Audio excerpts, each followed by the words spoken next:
안녕하세요. 포바자니언 박견 원장입니다. 저번 시간에 이상근 증후군에 대해서 이야기를 했습니다. 단순히 엉덩이 통증이면 모든 통증이 다 이상근 증후군 통증이냐? 그렇진 않죠. 그래서 오늘은 이상근 문제가 아닌데 통증을 일으키는 두 가지 신경, 쌍자근에서 눌리는 신경과 중둔근에서 눌리는 통증, 두 가지 고관절 통증에 대해서 이야기를 하려고 합니다. 이 두 가지 근육은 무엇인지, 그리고 신경이 눌렸을 때 어떤 증상이 나타나고 치료를 어떻게 해야 하는지 이야기를 해드리겠습니다.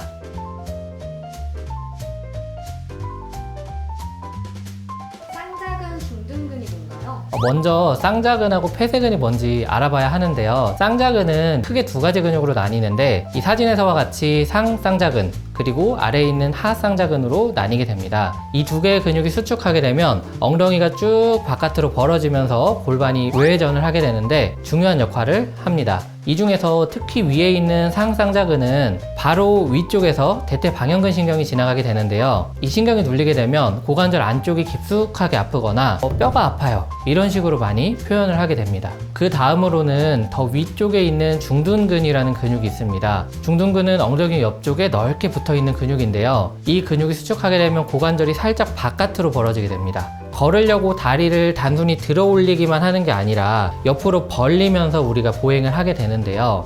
이렇게 보행을 할 때마다 계속해서 힘을 주게 됩니다. 그러면은 이상근과 중둔근 사이에 있는 상둔신경이 눌리게 되는데요. 이 상둔신경이 눌리게 되면 엉덩이 바깥쪽으로 묵직하게 아프거나 허리가 뻐근하다고 느끼게 됩니다.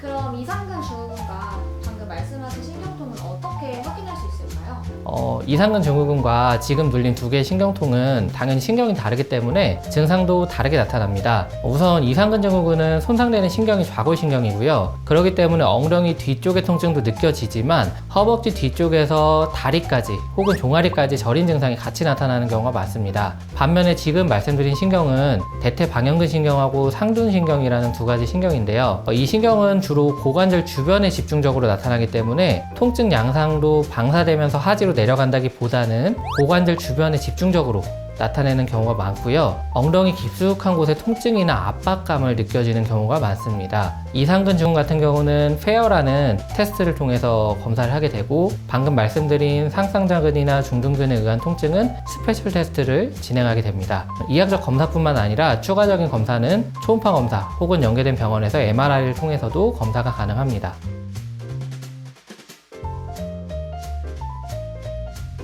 이러한 통증을 유발하는 원인이 뭘까요? 첫 번째로는 잘못된 자세입니다. 우리가 장시간 앉아있게 되면 자연스럽게 중둔근하고 쌍자근이 눌리게 되는데요. 특히 고관절을 앞으로 쭉 전굴해서 앉아있는 경우에는 너무 쉽게 눌립니다.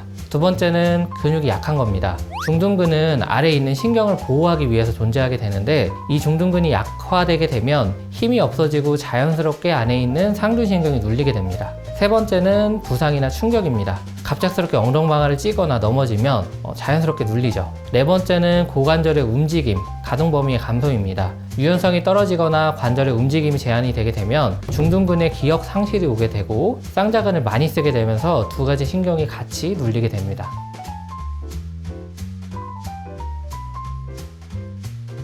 그러면 쌍자근과 중둔근 치료는 어떻게 진행이 될까요? 한의학적인 치료는 근막박리요법, 추나치료, 운동치료, 침치료 등을 하게 되는데요. 각각의 치료법에 대해서 알아보겠습니다. 첫 번째는 근막박리요법인데요. 쌍자근과 중둔근을 박리하는 방법을 하게 됩니다. 지금 사진에서 가장 위에 보이는 근육이 대둔근입니다. 그 아래 보이는 것이 쌍자근입니다. 이 사이로 지나가는 신경을 직접적으로 보면서 박리하게 됩니다. 그림에서 가장 위에 보이는 두꺼운 근육은 대둔근입니다. 그 아래 빨갛고 파랗게 보이는 것이 상둔동맥입니다. 이 상둔동맥은 위로 중둔근, 아래로는 소둔근이 지나가게 되는데 이 사이에 있는 상둔신경을 눈으로 보면서 직접적으로 박리하게 됩니다. 그럼 추나 치료는 어떻게 진행되나요? 크게 세 가지로 하게 되는데요. 첫 번째로는 교정추나를 하게 됩니다. 우리가 고관절이 앞으로 쭉 빠지게 되면은 신경이 많이 눌리기 때문에 이 고관절을 뒤로 쭉 빼주는 그리고 틀어진 척추를 교정하는 추나 치료를 하게 됩니다.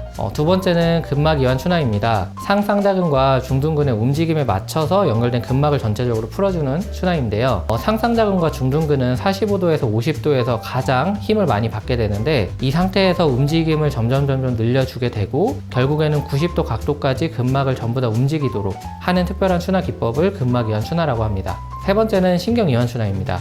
대퇴방형근 신경하고 상둔신경 같은 경우는 주행하는 경로가 좀 많이 복잡합니다. 이 주행하는 경로를 따라 가지고 손을 사용해 가지고 하나하나 신경을 풀어드리는 추나 치료를 하게 되고요. 특히 신경이완 추나 같은 경우는 내가 받다 보면 어디서 눌렸는지 환자분들이 인지하는 경우가 많습니다. 그러면은 집에서 폼롤러 같은 걸 사용해서 풀 수 있게 됩니다. 오늘은 쌍자근과 대퇴방향근으로 인한 고관절 통증에 대해서 알아봤습니다. 이 근육은 작은 근육이지만 우리 몸의 움직임에 큰 영향을 미친다는 점이 이해되셨죠? 단순히 근육통으로 넘겼거나 여러 치료를 해봐도 미약하게 불편감이 계속된다면 꼭 가까운 한의원이나 병원을 방문해서 근육과 신경에 관련된 치료를 받아보셨으면 좋겠습니다. 앞으로도 건강과 몸에 유익한 정보를 전해드리겠습니다. 구독과 좋아요도 부탁드립니다. 감사합니다.